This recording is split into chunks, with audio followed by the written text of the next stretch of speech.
Thanks, Carrie, for bringing your activity diary in. So it would be really good if we could just have a wee look at it together, and a chat through how your week looks, and then have a think about how we can maybe pace your activities a bit better. Is this a fairly typical week for you? In terms of general output of activity, yes. I'm not usually asleep before 2 a.m. or 3 a.m. and you'll see some nights it's closer to 4. So you get fairly regular waking time then? Yeah, so nobody in my house has a regular waking time, and I think that that's probably one of the challenges that we face as a household. Is that yellow there is me getting up because he's woken up, and then I will go back to sleep. Yeah, I always feel like I don't have enough sleep, so I'm desperate for it. But then when I do get up, it's straight into red activities. Now I've got to get everybody organized and breakfast, blah, blah, blah, blah, blah. Okay. I think as an adult, it sounds like it's harder probably for you than it would be as a young person to try and get your sleep more structured and regulated. I think probably if we park sleep as I think there's lots of videos on the Pine. Yes, there are, yeah. Issues. And what I think we'll maybe have a look at is the activities through the day. Excellent. So what I'm spotting in here is not a hugely consistent pattern through the week. So Saturday, there's obviously quite a lot of sleep, and only a little bit of red kind of high energy activity, and your kind of higher energy activities are concentrated onto Wednesdays, Thursdays and Fridays. So my weeks kind of alternate. So on every other Saturday, I'm usually tutoring from 10 a.m. until 5 p.m. Because of my younger son's sleep difficulties, he goes to his granny's, and thank goodness for her, on a Friday night and a Saturday night, making up for the kind of up and down through the week, where I don't ever really feel like I've slept very much during the week. And then I sleep kind of all day Saturday on my Saturday off, and then for large chunks of Sunday as well. So it probably is worth saying that for kind of children and young people, we wouldn't, I think, recommend that. I'm not recommending that. It's because even you'll see here on this Thursday, I went to go sit down upstairs to read, and as soon as I sat down, I fell asleep. And I don't want that. I want to be able to, on my Saturday off, read or go somewhere or do an activity of some kind, but I just fall asleep. Okay, so is it fair to say that as it is at the moment with this kind of activity schedule that you're not managing to do everything that you would? That would be fair to say. I feel like rest chill out time is only about getting myself organized. So for me, the rest chill out time is not being responsible for other people. Okay. So if you had come along and this was your activity diary and you were managing everything you wanted to do, you weren't feeling excessively fatigued, then obviously we wouldn't be wanting to look at any changes. So the fact that you're saying you're not able to do the things, connectivity things you want to do at the weekends, means it's probably worth looking at how we can kind of change this a little bit. What's ideal is that your kind of blocks of red activity are always interspersed with bits of green kind of restful activity, and that anything that is super high energy doesn't come in big huge chunks, either within a day like this one, or that it's not kind of concentrated into a particular part of the week. So I think if the balance between your weekdays and your weekends is quite off, kind of not balanced, not balanced. So it would be useful probably to have a little think about what red, amber and green means to you, and then perhaps come back and revisit this and see how we could perhaps break up some of these blocks of red, get some little bits of rest into your day to then mean that there's some more energy left to do some more higher energy activities on the Saturday and the Sunday. Yeah, it would be great to actually have leisure time. Okay. So I can make it happen, but there's always this severe depletion afterwards that I'm completely useless. I have to make sure that I don't have to cook dinner if we're doing something during the day. That there has to be, microwave, whatever, in order to allow me to shift that energy to doing the activity. I mean, it sounds like you've developed some coping strategies already in terms of taking cooking, which can be high energy, and kind of modifying it to make it a slightly lower energy activity. So what I quite like to think about is just your energy levels in general over the week. Do you think overall in the last kind of few months, year, you are more fatigued, less fatigued, or about the same? I'm going to say more fatigued Okay. in the last few months. Okay. And that may be to do with my migraines, which have been fairly bad since August. If you had to draw a line of what your energy's done between August and now, what's it? Oh my God. I'm going to let you just choose whatever line. And so I just kind of feel like it's straight down. Yeah. So that's really interesting, because one of the things we know that tends to drive energy down over time is this idea of bursts of energy followed by kind of crashing and having to recover. So higher energy, higher energy, higher energy, crash, crash, higher energy. Yep. Is that fair? Do you spot that pattern? Yes, that's absolutely fair. So what tends to happen over time is you go higher energy and then you crash. Then you recover. And often don't quite recover to The first same, level. and then crash again. And then it sometimes takes a bit longer to recover. And then crash again. And over time, gradually, everybody with fatigue, almost whatever reason they're having fatigue, whether that's a kind of diagnosed fatigue condition or whether it's secondary to other health conditions, this kind of boom and bust cycle reduces your overall energy over time. So what we know works and is really effective is actually to try and counteract some of this boom and bust, to get a bit more of a steady use of energy, but not as high and low as that, and a bit more consistent. And over time, actually, that trends towards an increase in activity. Yeah. So I think what we're trying to do is probably look at, I suppose, things we can change and what the easiest wins are. So I don't know if it's a good time to start thinking about your kind of battery and what your week looks like. So I'll pop this over to So if you're okay to draw just a battery in the middle that kind of represents your energy. So everybody has different amounts of energy, and that depends a little bit on, you know, physical health conditions you might have, where you are in life, what responsibilities you have, personality, time of year. There's huge variability, and how much energy you have will vary from week to week, but your amount of energy might be different to mine, might be different to your children's. So this is very much about you and what activities you find hard work, high energy, and what activities you find restful and relaxing. So let's just have a think about what the activities that you do in a week are, and if we maybe group them into categories, that might help. Our categories are kind of work, learning, family, caring, responsibilities,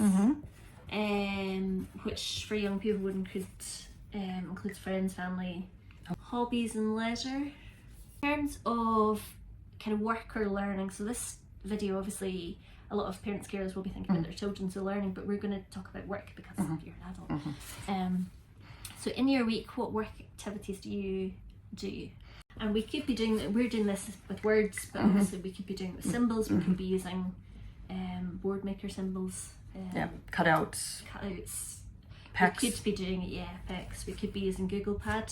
Self-care kind of activities, and we'll maybe. So for paid work,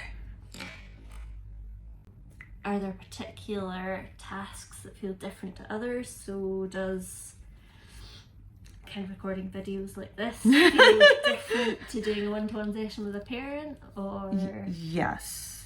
So yes. Do you want to just put a little bit more in Thrive and Families what that involves? Okay. So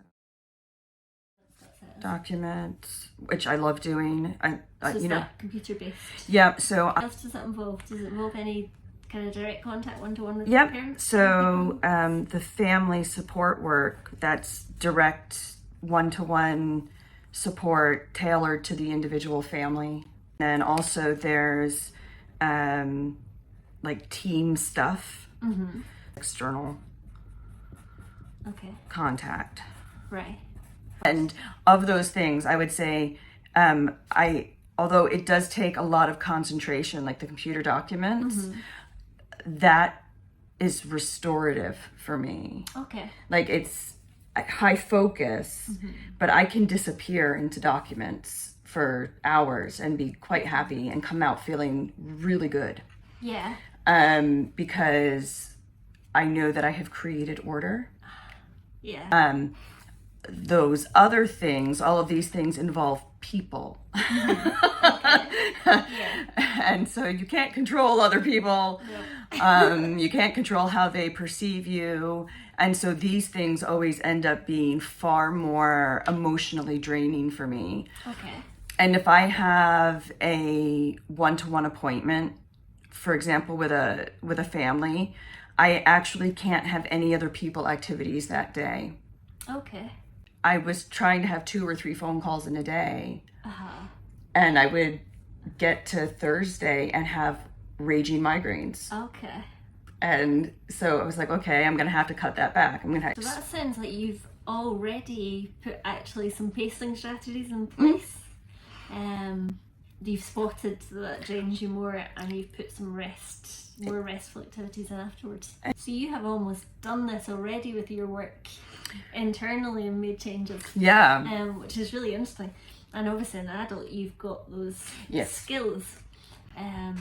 So 2 ways that we can do this are almost to categorise them in terms of how much energy you use as we go, which perhaps would work for you. With a young person or a child, I sometimes think it's useful to put everything on first, so that it's easier for them to compare how much energy they feel they're using between them.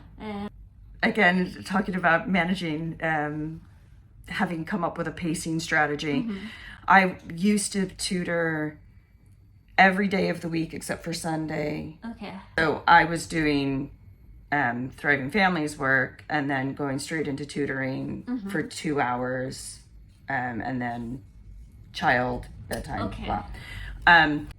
I had to stop doing that. And then boom, bust, I would finish at 5 o'clock on a Saturday and not get out of bed until 5 o'clock on Sunday. Okay. Yeah, which is definitely boom and bust. Yeah. Isn't it? So you've already modulated that. And so made changes. I changed it so that I was doing, so I've got 2 each day, Monday through Friday, and then Saturday 10 to 5.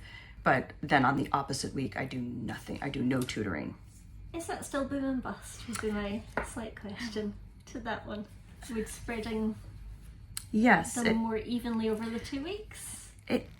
Yes. So yes. And I will take your advice on this. Because Well, it's you that comes up with solutions, and yeah, I've wondered about that. Like, green for me is nobody else needs me. right, okay.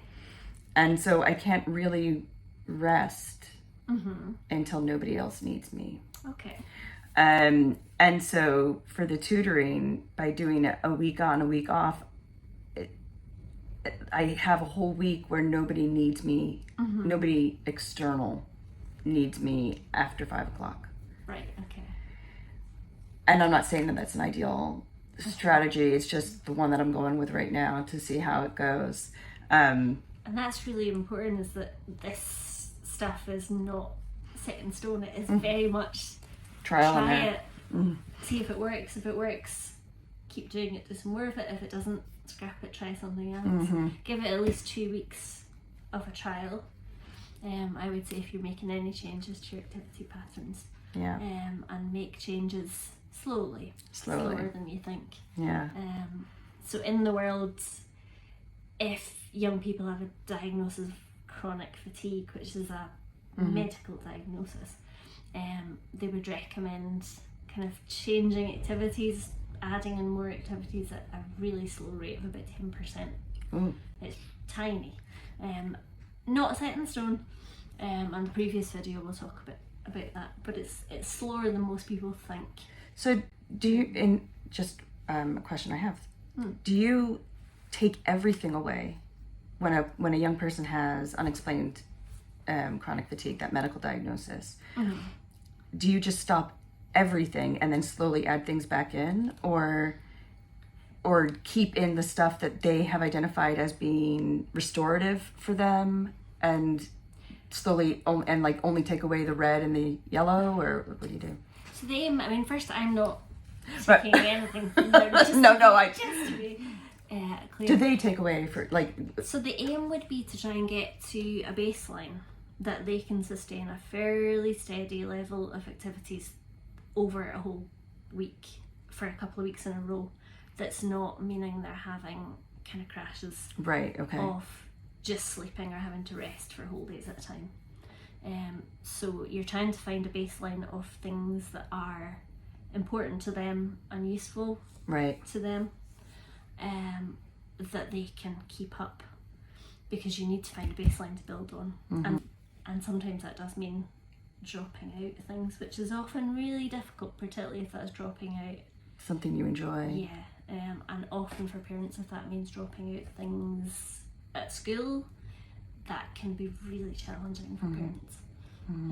But it's about finding what works to get a solid foundation almost that they can build back up from.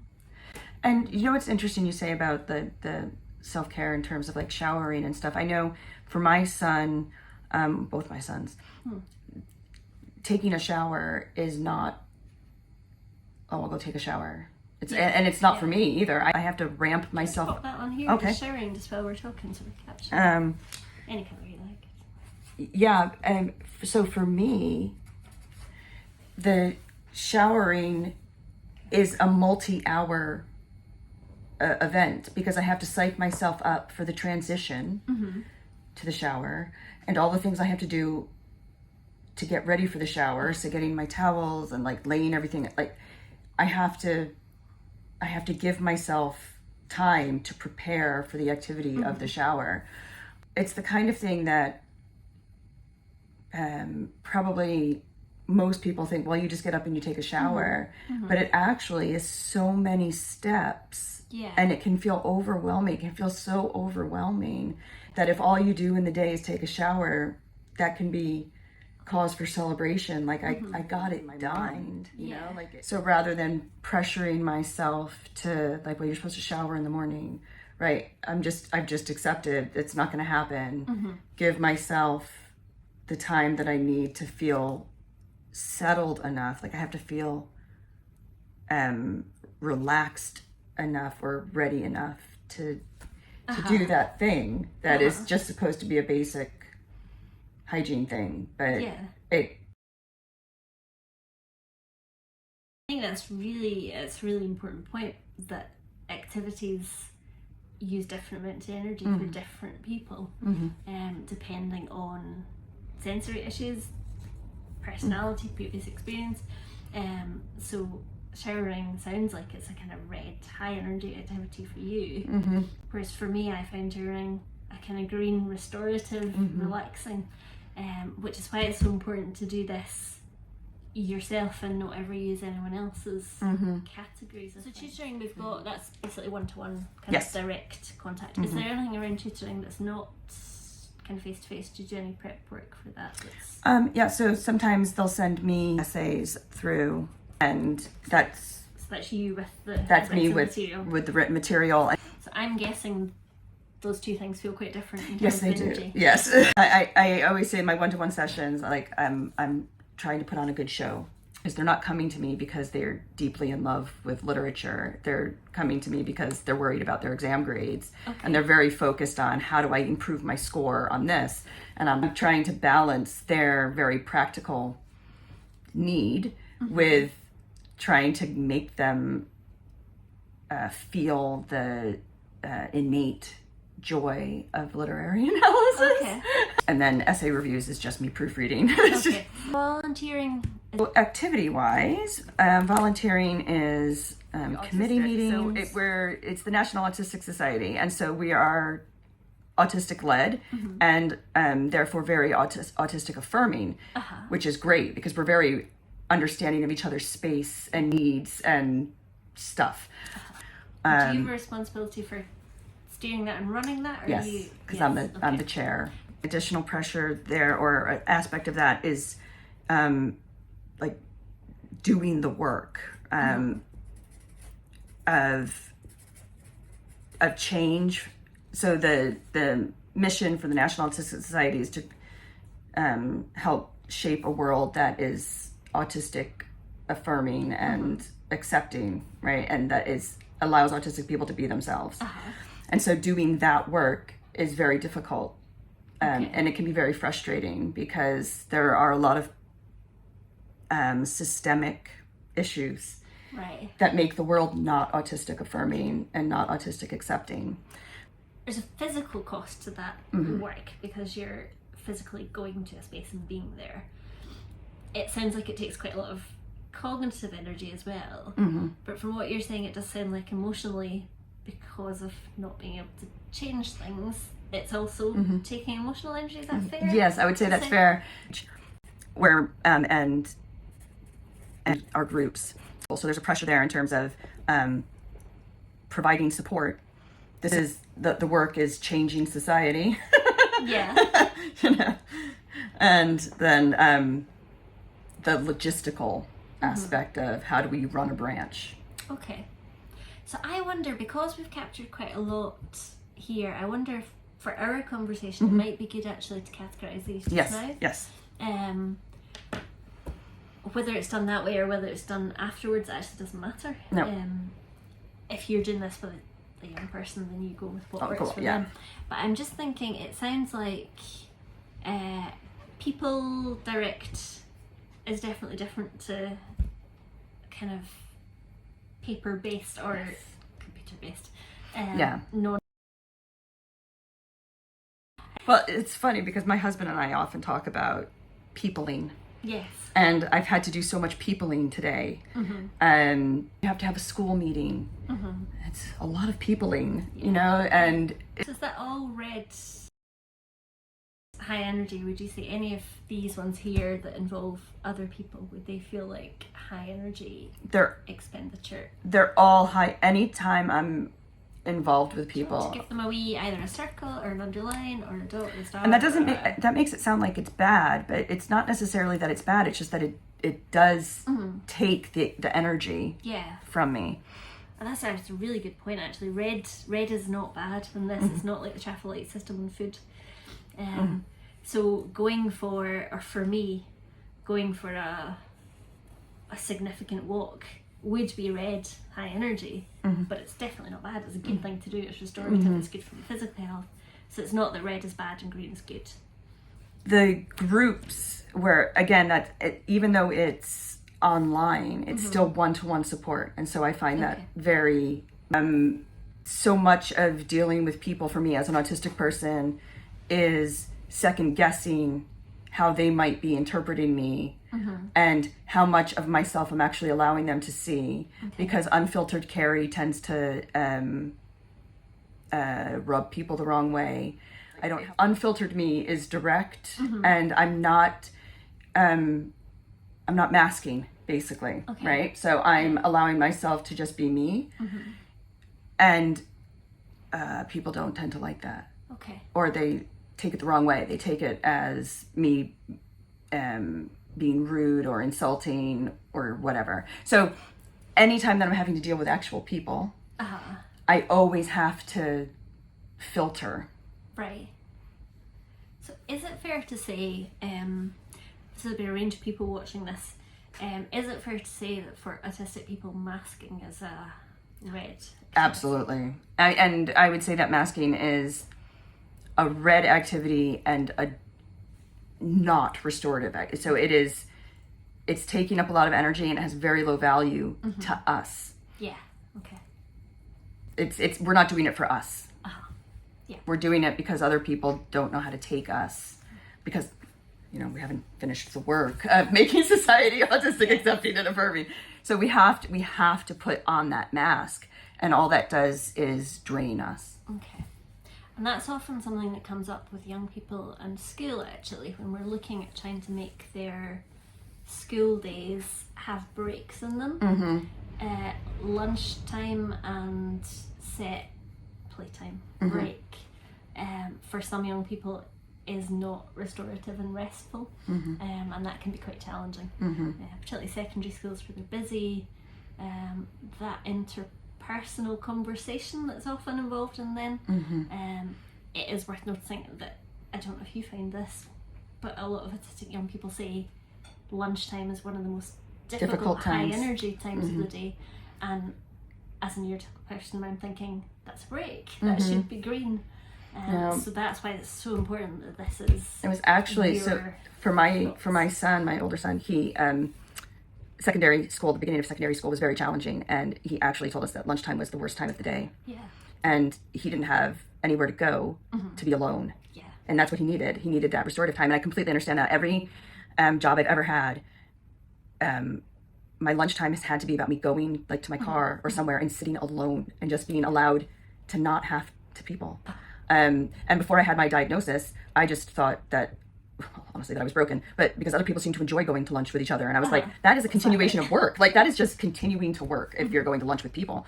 But now I can see that it really is, the break for me is in masking, not in the, like if you were talking about in a school setting, not classwork, but people work. Yeah, yeah. So as adults, that's much easier to get actually, because we can choose where to go in our lunchtime. So we can choose what our jobs are. We can choose. Yeah, we have much more autonomy in that way. Yep.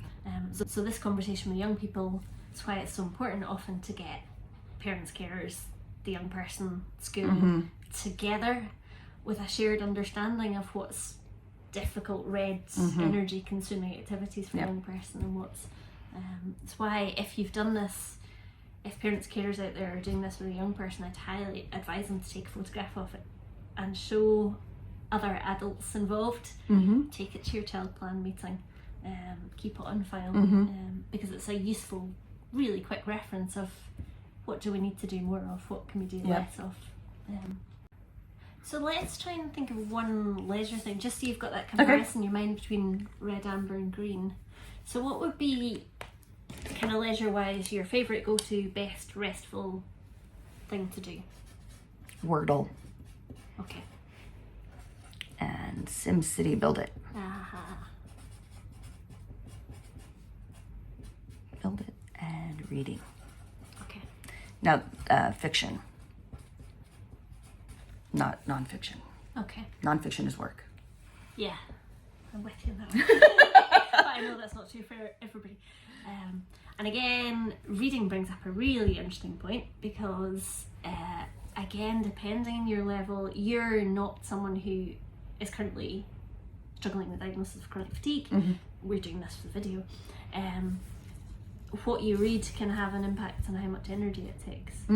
So for some young people who are struggling to pace themselves, reading textbooks is likely to be harder work than reading a novel. Things that can affect how much energy reading can take can be like the size of the print, how complex the plot is, how many characters you're having to hold in your head at a time through the whether you've read it before, how much pictures to word is, what your own reading ability level, learning disabilities, dyslexia, all of that will impact how red or amber or green reading is for you.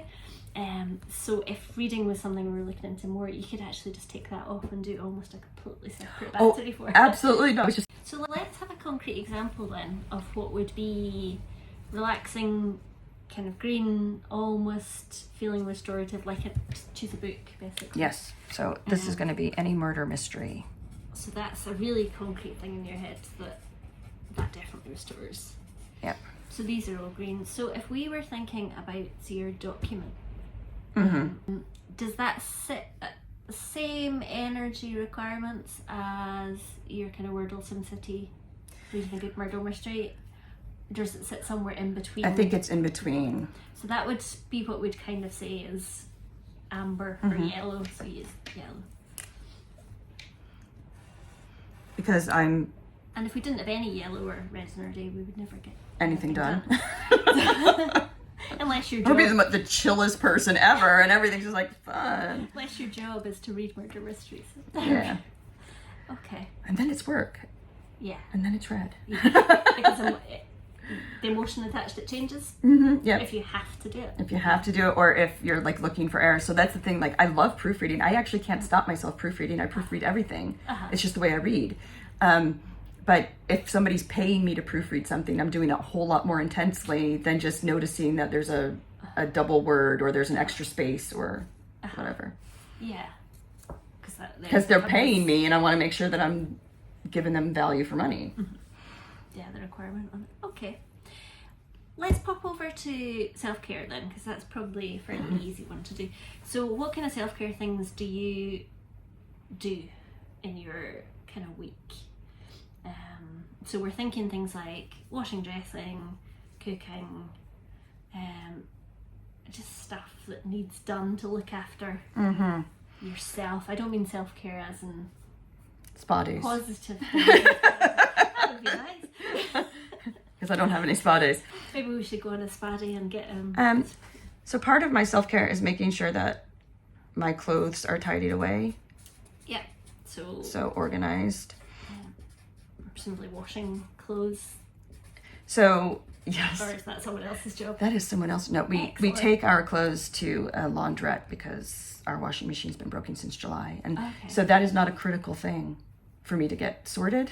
that has been on the back burner. So that involves. It's still an activity, isn't it? It's still an activity. Getting stuff together, driving somewhere. Clothes to laundrette.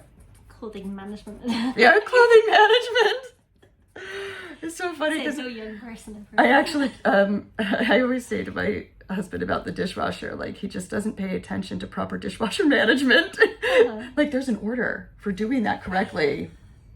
Just pay attention and do it correctly. So I'm autistic and he's ADHD, and it just okay. He's never going to be concerned about dishwasher management. What else do I do for self-care? So kind of washing, dressing. So for some young people, things like hair and makeup would go in there because that's important to them. For some, like it would not go in. No, do you know what's interesting is that one of the things that I've noticed that when I'm really stressed out, I feel like I need to brush my hair. Okay. When I'm really, really stressed. And so brushing my hair can be, it has to be done, but it also makes me feel a little bit better. Okay. Unless I have a migraine, and then I can't touch my scalp. Yeah. But if if I've had a really crazy day and I'm feeling really stressed out, I come in and brush my hair for a couple minutes and then I feel better. Okay. I was trying to think if brushing? Yeah.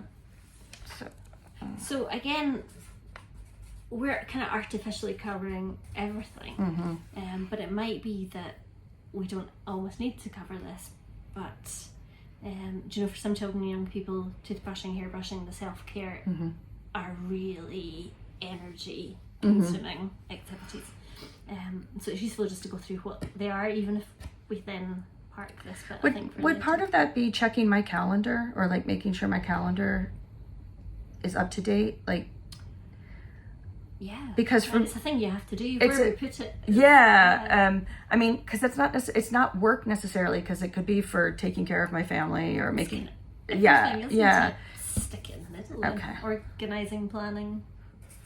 And I think in the previous video to this, I mentioned that organising, planning is a cognitive task that takes energy for some people, and for young people in significant fatigue, the act of just getting organised to do any activity takes a huge amount of energy. So sometimes it's worth splitting the planning of an activity from the doing of it, to kind of chop that block of red activity in half, if that makes sense. Since we're talking about like stuff that would be in all of those worlds, I've put like email and communications, like, because I have to manage emails coming in from school for the kids, or bills, or like that kind of comes in here for me. That kind of touches all of those. Okay. Even so, that one of my hobbies is there's a women's autistic group called SWAN that meets once a month, and in theory I am a member of this group. But it happens on a Sunday. Which is your...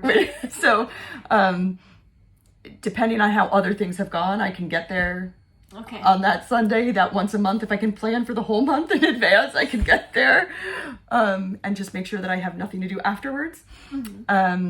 It's a great group. I enjoy being a part of it. It's in theory for me, for self-care, or it's a hobby, but it still takes management for me to make it happen. Yeah, so there's still a planning element. There's a planning element, yeah. Likewise, for people who find socializing restorative with family and friends, it might be that that's a green, meeting up with their best friend is a green activity, but the planning of it and the diary management is definitely a red. Yeah. Because you find, so I actually find a lot of the time that the waiting for the socializing is red. Like the Can you pop that down just now, just so we're capturing it? Sure. How do I put that down? Just exactly what you said, waiting for social activity. That's what you said. It's kind of anticipation. Yeah. Yeah. So that is very red for me. I get very anxious, very nervous. Usually stick a red around it. I'm okay kind of while it's happening. Okay. As long as they're safe people. That makes it sound bad, but you know what I mean, like people that I don't have to necessarily mask as much with. Yeah. Okay. But then afterwards I start doing the rumination of, oh, did that sound weird? So then there's the after. Okay. Just capture all of that somehow and so there's something about who you're socializing with makes a difference, and that's the same for everybody. It's not the same if I'm socializing with someone in a job interview. That's obviously far more energy requiring than if I'm talking to exactly the same person that I've met in a coffee shop. So context matters. It absolutely does. And even so, where do you put environment? Because so is safe people completely restorative for you then? Safe people are completely restorative in the moment. Right. But there's always the before and the after. Right. Okay. And family, friends, caring. So what would be always red would be surprise interactions. Okay. So unplanned. Unplanned. I dread going to Tesco sometimes. Okay. So if we were thinking about pacing and that was one of the things we were looking at, then obviously there's things you could do to change that. Online shopping or... Exactly right. You've already... No, the problem is, if you need something last minute, and everybody knows everybody, and I live, my kids are right by their school. There's a Tesco right there. If you go in there, you're going to see people. Here's how I've paced for that. Different Tesco? No, I go at really weird hours. So if you go usually between 8:30 and 9 o'clock at night, nobody's there because they're doing normal family things. Where I'm at Tesco. Normal, Carrie. I don't know, bedtime or whatever, because my kids don't follow those kinds of, as much as we would like them to, those routines don't suit what they need. We just have to go with them. We have to go with what they're feeling. And so it can be okay, well, it's 8 o'clock. We need stuff for tomorrow. I'm going to the store right now. I can do that in 20 minutes. Be there, be back. I probably won't see anybody, so it'll be safe. Okay. But I do have to think about that. If I go to Tesco right now, am I going to run into someone? Yeah. Because that won't make it safe. Okay. I have literally driven away from Tesco because I have seen people standing out front that I know. And it's not that they're not safe people, it's just that I could not people. Yeah, in that moment. So under self-care, shopping, food, let's capture that then. I think that's off. Oh, that's off. Just above self-care. Oh, sorry. Let's see that dot.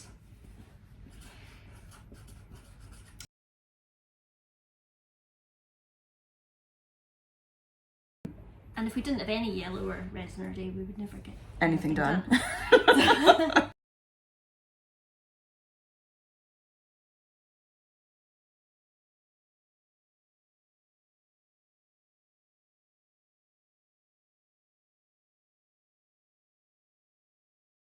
Let's pop over to self-care then, because that's probably a fairly easy one to do. So what kind of self-care things do you do in your kind of week?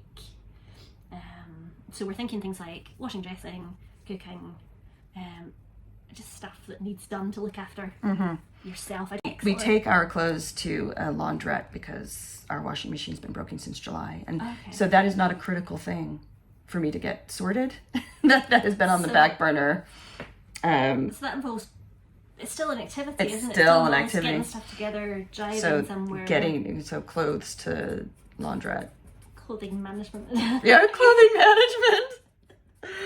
What else do I do for self-care? So, kind of washing, dressing. So for some young people, things like hair and makeup would go in there because that's important to them. One of the things that I've noticed that when I'm really stressed out, I feel like I need to brush my hair. Okay. When I'm really, really stressed. And so brushing my hair can be, it has to be done, but it also makes me feel a little bit better. Okay. Unless I have a migraine and then I can't touch my scalp. Yeah. But if if I've had a really crazy day and I'm feeling really stressed out, I come in and brush my hair for a couple minutes and then I feel better. Okay. I was trying to think if, Brushing? yeah. So again, we're kind of artificially covering everything. But it might be that we don't always need to cover this. But, do you know, for some children and young people, toothbrushing, hairbrushing, the self-care are really energy consuming activities. So it's useful just to go through what they are, even if we then park this. But I think Would part of that be checking my calendar or like making sure my calendar is up to date? Like, yeah, because and it's the thing you have to do where we put it. Yeah, I mean, because it's not work necessarily, because it could be for taking care of my family or making. Yeah. Stick it in the middle. Okay. Organising, planning. And I think in the previous video to this, I mentioned that organising, planning is a cognitive task that takes energy for some people, and for young people in significant fatigue, the act of just getting organised to do any activity takes a huge amount of energy. So sometimes it's worth splitting the planning of an activity from the doing of it, to kind of chop that block of red activity in half, if that makes sense. Likewise, for people who find socialising restorative with family and friends, it might be that that's a green, meeting up with their best friend is a green activity, but the planning of it and the diary management is definitely a red. Yeah. Because you find, so I actually find a lot of the time that the waiting for the socializing, that is very red for me. I get very anxious, very nervous. Usually stick a red around it. I'm okay kind of while it's happening. Okay. So as long as there's safe people. That makes it sound bad, but you know what I mean? Like people that I don't have to necessarily mask as much with. Yeah. Okay. But then afterwards, I start doing the rumination of, oh, did that sound weird? So then there's the after. Okay. Just capture all of that somehow and so there's something about who you're socialising with makes a difference. And that's the same for everybody. It's not the same if I'm socialising with someone in a job interview. That's obviously far more energy requiring than if I'm talking to exactly the same person that I've met in a coffee shop. Context matters. It absolutely does. So safe people completely restorative for you then? Safe people are completely restorative in the moment. Right. But there's always the before and the after. Right. Okay. And family, friends, caring. So what would be always read would be surprise interactions. Okay. I dread going to Tesco sometimes. Okay. So if we were thinking about pacing and that was one of the things we were looking at, then obviously there's things you could do to change that. Online shopping. Exactly right. You've already No, the problem is, like if you need something last minute, here's how I've paced for that. No, I go at really weird hours. So if you go usually between like 8:30 and 9 o'clock at night, nobody's there, because I do have to think about that. Like if I go to Tesco right now, am I going to run into someone? Yeah. Because that won't make it safe. I have literally driven away from Tesco because I have seen people standing out front that I know. And it's not that they're not safe people, it's just that I could not people. Yeah, in that moment. So under self-care, shopping food, let's capture that then. So that involves getting there, it involves selecting food, it involves the environment. Social, so that's, I think, part of what I was going to say was the environment. So let's just put those little aspects off. So the environment. Because Tesco, and actually lots of the stores right now, so food carrying, the carrying. Okay. I can't even tell you. The physical strain it puts on me. If I have put, I have, Take that as read then for me. yeah, that's because of my migraines and stuff, but I can't put a lot of pressure. I can't carry a lot of weight because of the strain it puts on my muscles that then create migraines. Okay.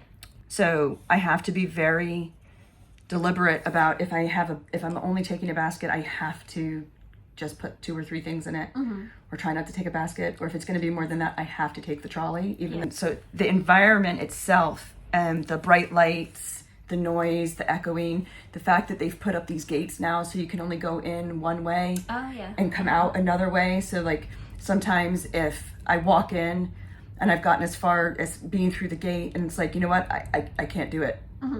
I have to leave. I have to go all the way through and around. Yeah, you can't leave. You can't just easily. leave. Yeah. And so all of that comes into my planning of, can I do Tesco? Can I do Asda right now? I have to think, if I get in, am I going to be able to stay in? How much energy is it going to take me to park to get in? You know, like it, and it really, food shopping is such a stressor. So we do have it often delivered. It's those last minute things where that's who's food carrying, but there is still the choosing. Like, yeah. So again, it's another one of these activities for some people. I love food shopping. I find it very enjoyable. I love wandering down fruit and veg aisle. I know for some people, yeah. I have a vestibular disorder too, so I can't scan as I walk. I have to walk to where I have to approximate where it is, and then turn and look at the shelf and take the stuff, and then walk off again. Like, so scanning is a huge problem for me. That's much more, yeah. That's interesting because, again, refer back to the last video, we did chat about tracking and kind of eye movements being a physical energy issue, or eye muscles take a certain amount of physical energy to look for things. So yeah. So kind of meal prepping, obviously as an adult that's something you have to do that children perhaps don't. So on the nights. And the actual eating as well, actually. Okay, so how do we think about kind of self-care in terms of daily activities we just need to do to function as humans? Yeah. So we've captured kind of washing, dressing, eating. Did we capture the kind of how we physically nourish ourselves, like thinking, eating food? So I have food prep, but not actual eating. Actually, yeah. And that's a fair point, because I actually generally don't eat unless somebody puts food next to me. Okay. Let's take eating down just to capture it, because again, we're trying to capture everything that might potentially be difficult. We wouldn't, with a child or a young person, we wouldn't necessarily be having to cover all of those, but I think it's handy for people watching to see the spectrum. Because we know that for some young people, eating is... Yeah, I was actually going to say there's the sensory aspect, isn't there? As well as the physical process of eating.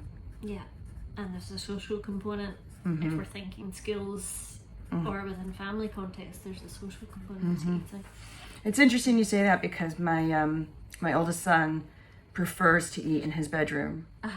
So that isn't a mixture of time. If he's going to spend time with us, he's happy to spend time with us, but he would prefer to do that separately. And that's cool. So we are flexible with that.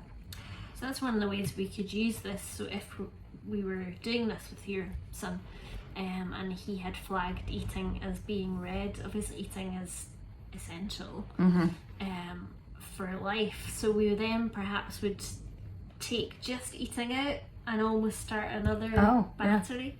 So food. Let's look at food. And so like safe foods and so you might say, what are the aspects of food? There's the sensory aspects of it. So that's maybe a high energy activity because the experience of it is red. Physically, children with coordination issues might find physical aspect of it challenging, and so they don't want to do it. So that would be red. So you would find out what is it about eating that's using the most energy. Let's try and drop that down. So if it's the physical cutlery, change the cutlery, all those adaptations. If it's the social aspect of it, what you already done, can we take the social aspect out? So you can pick anything out of this and put it in a completely separate battery once you've identified what the key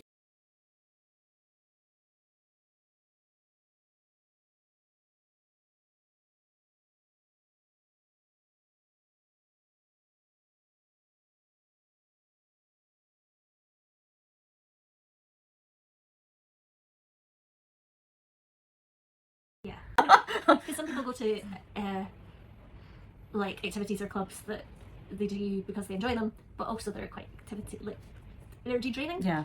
So some exercise classes would fall into that for most people. This category has had to shrink and shrink and shrink and shrink. Okay. Yeah, as the sleep situation for my kids and stuff has worsened. So for me, when I'm trying to work out something that is, I'm like, right, like, and it's not critical. It's not like life stuff, but it's just me trying to organize in my head, like, what's the best way to do this? That always helps me. It always helps me.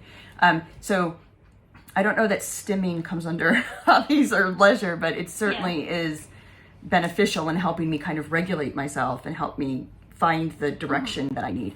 I think if that's an activity that you're doing regularly, then I would capture that. Okay. Because, and again, this is probably specific for autistic young people, adults. Stimming can take a lot of energy, or it can be restorative. So yeah. Yeah, and actually, I was just thinking, so we were talking about the environment in the store, and actually a huge part of me going into a store is I have had to find comfort with stimming in public. So I do a thing where I count on my fingers when I'm feeling really overwhelmed by the environment. And I used to try to hide that because masking. And part of being able to manage being in the store is me getting comfortable with stimming openly. One. So you have children. Yeah, so number 2. And again, most of the time this is going to be thinking about a young person. So their family, friends, caring might be spending time with wider members of the family, that, grandparents, whatever it might be, immediate family, it could be their friends, it could be kind of caring for pets, or we have a dog. Jobs are in, Yeah. Does that feel like it captures most things in your kind of average week? Yes. Couple of weeks, month. Okay. So what we could do is, but I think as an overview, what would be really good is just grab your red, yellow, green, and just go through everything on here and circle, or whatever feels right, how much energy you think they use relative to each other. If I was doing this for a young person, I would just let you carry on doing this in silence, but just for the purpose of the video, if it's okay if I just talk over Oh, it. absolutely. Yeah. So when it comes to categorizing the activities, it depends on your young person how much chatting over them you're doing, or chatting with them about talking through what it, feels. yeah. So you don't have to be in constant conversation like we've been. I am very bad for continuing chatting and not allowing enough space and quiet. My colleagues in other branches of children's services are much better at allowing silence. That's why this is so often best done by the person who knows the child best. So you and I don't actually know each other very well. So if you were doing this with your child, or I was doing it with mine, this would feel more organic, and you'd have a better idea of. And even to be able to kind of guide subtly, without think about what you do on a Thursday. Rather than what are the great big subjects in your life. Yeah. So this, because we have people down here, obviously. Yeah, I'm not going to color my people. No, because you would need to subdivide that down into different aspects of caring for. I can do this with the dog quite easily. Yeah, let's do that one as well. So for young people, sometimes this is about, it can be about looking at, sometimes they're looking at socialising, so they flag socialising with friends as being a red, something they really want to do, so it becomes a priority for them. So then you might go a bit further into, right, who are these people? Is there a difference between how much energy different ones of them take up? And you might explore a bit further about that. It's just for this, it's just capturing. Yeah. Who's in that sphere? Let's do that with your dog as a kind of example of how you would dive into Okay. it. What does caring for the dog require? Presumably there's physical challenges. Is it a big dog, small? He's a Springer Spaniel. There's the physical. Need quite a lot of walking. So we dog share with my parents-in-law. So again, you've put a pacing strategy in place already. But he is very rambunctious and he's very anxious. Okay. He has a lot of anxiety. That's why he really shouldn't be alone. Okay. And he barks a lot. So first there's a sensory aspect for me that's challenging with the barking. Does that cause any kind of emotional energy drain from? It does. I get very it makes me anxious. Okay. It would probably feel less difficult, all of it, like all of the aspects of it, if I had a plan, just because in this situation I will do this, so that rather than I'm feeling like in the moment I'm always trying to decide, then like that takes up a lot of energy for me. Right. Coming up with a solution strategy in the moment. So if you feed him, you can't just put food in the bowl and walk away. You have to stand there and keep him safe while he's eating. So that, I guess, brings up, again, what we've said about it being fairly individual. If you had a different type of personality of dog, almost, this would look quite different. Yes. If you had 2 dogs, it would look different for each of them. Yeah. So yeah, I mean, we could record for forever and ever. But I mean, what's great about that is that it is so very personal then. Instead of saying, oh, well, going to school should be easy, so make that easy. That's just not the reality. So let's actually look at the detail and then make a plan around that. And when it comes to school for young people, there'll be a difference between times of day, there'll be a difference between subjects often. Teachers, who else is in class. There's so many variables in school. And that is a positive because it means there's so many things you can look at changing, and if it doesn't work, try something else. Because this is just options. Yeah. So is that everything colour coded? Yes. So what would be really good to do is just get a general impression. What do you think of the spread of colours in this? Is there anything that strikes you? So with a younger child, or you're obviously an articulate adult who can put together thoughts and plan things. If you had a younger child who would struggle to interpret all of this, I might give a bit more guidance on, how much red do you see roughly? What's the balance looking like? But with someone, an older teenager or someone who just is more confident, that kind of thing, I would just invite them to comment. Yes. I suppose. I don't see a lot of green. Yeah. I don't see a lot of green at all. Interesting. And I think that kind of reflects how I feel on a day-to-day basis. This green space is Wordle and SimCity, and like that's or watching murder mysteries. Okay. So when I need to completely, and I can do that on a Friday because my youngest goes to his my parents-in-law for the Friday night and the Saturday night. So when I finish work, when I finish tutoring or whatever, then and until my husband gets home from his work, I just have time to be doing SimCity. Really, I can show you my city. It's fabulous. I actually, what's interesting is I can't read though, because it takes too much attention for me to actually read at that time at the end of the week. So you've currently got these two as the same colour, so almost we need shades of amber.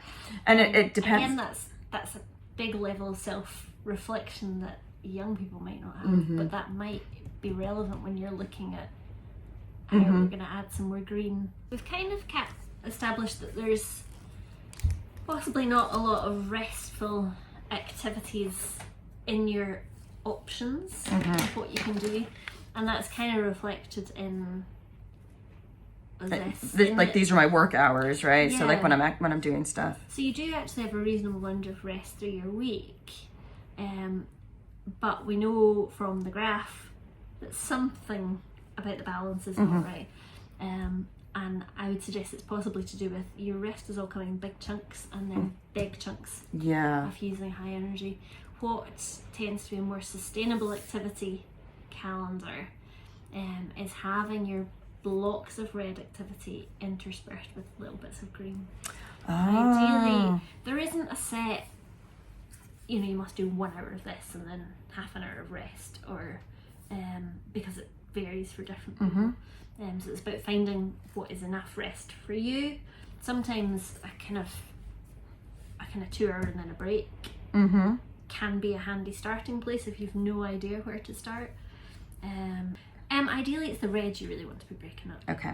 You definitely want your red broken up into less than 3.5 hour chunks, because you can't run at high energy level for high levels of time. Okay. So I get it. So yeah, no, I can see, because I know the way that I tend to do things, and my husband's, to his credit, always trying to stop me, is that when I get stopped by a migraine or something, I then feel like I need to triple the effort when I am capable again, when I am functional again. Yeah. So then I launch into things full speed, full energy, So we're back to which then immediately results in, so I'll do this for like 4 or 5 hours. I'll have red where I'm like, okay, I'm getting stuff done. And then I'm useless for like the next 12 hours. And so, I mean, you're absolutely right. That's exactly spot on. So I need to figure out, I might be doing pacing individually in certain ways, like knowing how to cope, like implementing coping strategies in certain scenarios, like going into Tesco, but it's not actually impacting the overall picture. So that's where I need to be looking at it, I think.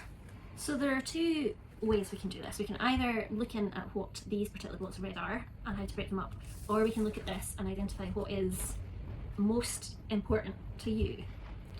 Which would feel, because either option is gets you to a kind of place where you can look at getting a baseline and making changes.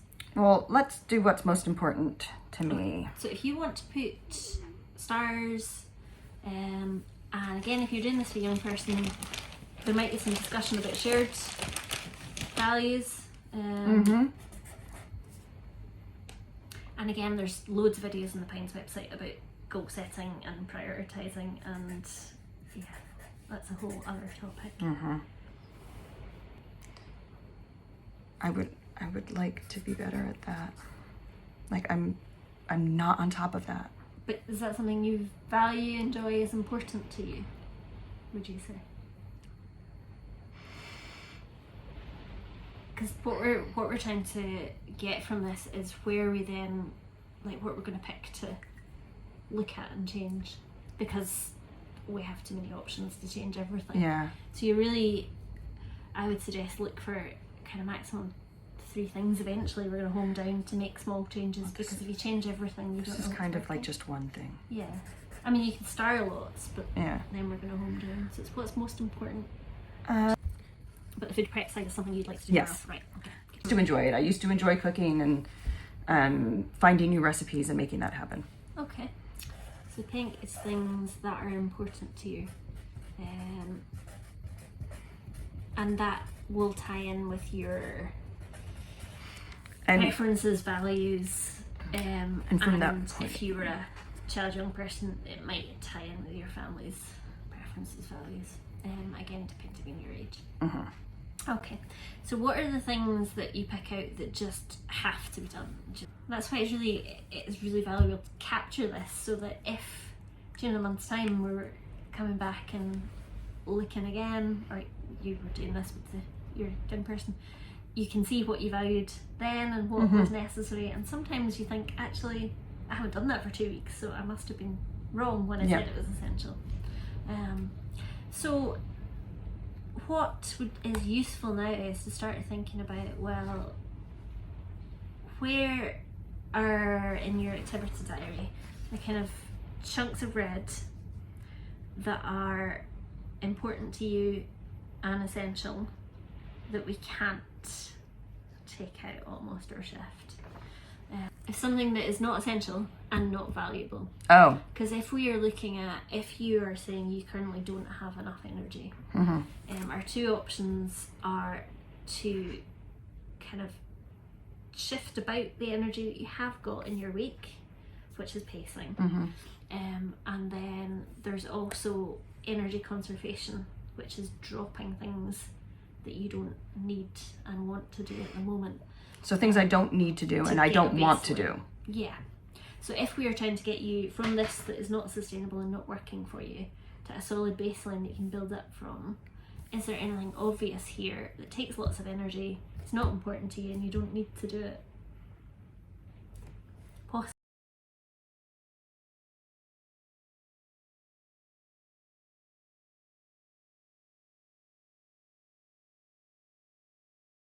So which of these would feel most useful to? This one. Right, so one of the things you'd identified as being kind of important to you, most important, but also most energy consuming, is food preparation. Yes. So I wonder if we can look at that a little bit more to see if there's any way of conserving energy that still allows you to do that but takes up a bit less energy, so essentially turns a red to an amber for you. Okay.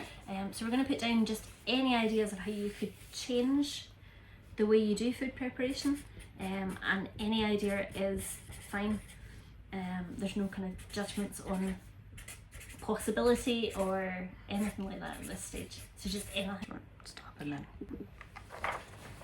Okay, so you've written down all the possible things you could change about how you're currently preparing food, so we'll just do now is just score through anything that isn't practical at all, either because it's not safe or because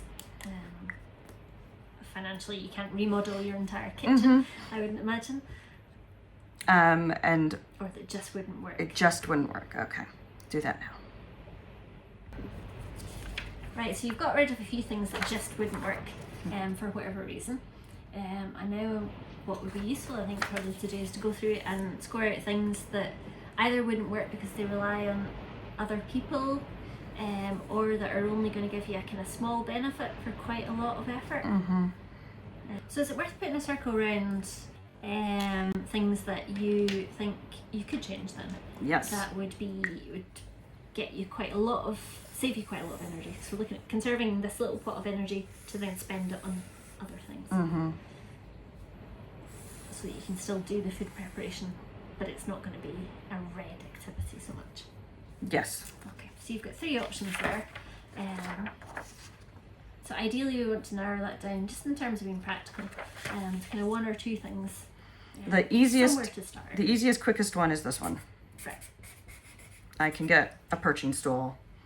Okay. Because it doesn't require a significant financial outlay, and it's like easy enough to get that on Argos or whatever. Okay, so that will save you some energy, will enable you to keep doing or to do more of that kind of food preparation that you want to be doing. So that would sound like a really good place to start. A good way to keep track of whether it's working or not probably is to make a change, revisit your activity diary in a couple of weeks, fill it back in and see if it looks any different. If your kind of chunks of red have either changed to yellow because this food preparation has become an activity that takes a medium amount of energy rather than a high. One last thing just to say before we finish up, just in terms of the activity diary, is you've looked a little bit about how to conserve energy in one aspect of life, and the second thing that we would look at is how we can split up where you've got big chunks of high energy activity. Is there some way you can get some rest, green activities in the middle of those? And probably if we were doing this, we'd be doing it over several sessions. And you'd be thinking about what green activities are the more low energy restful activities you could introduce that maybe could break up these high energy spells. So it's maybe worth thinking about, are there other leisure things? How can you get a bit more rest? How can you break your day up a little bit more? And I don't know if that's almost another topic. Yes. Yeah. It feels like another topic. It feels like another topic. So yeah, so introducing more green and splitting up your blocks of activity would be really the other crucial thing, I would say, as well as conserving some of the energy that you're already spending. Okay, so hopefully it gives you somewhere to start. Yes. Make a change, I would say, and again, try for 2 weeks, and then you're trying to gradually increase the amount of energy you're spending without it all turning red. Without it all turning red. Without it all turning red. And again, there's explanation of this in the previous video. Okay. Okay. Thanks very much, Carrie. Thank you, Claire.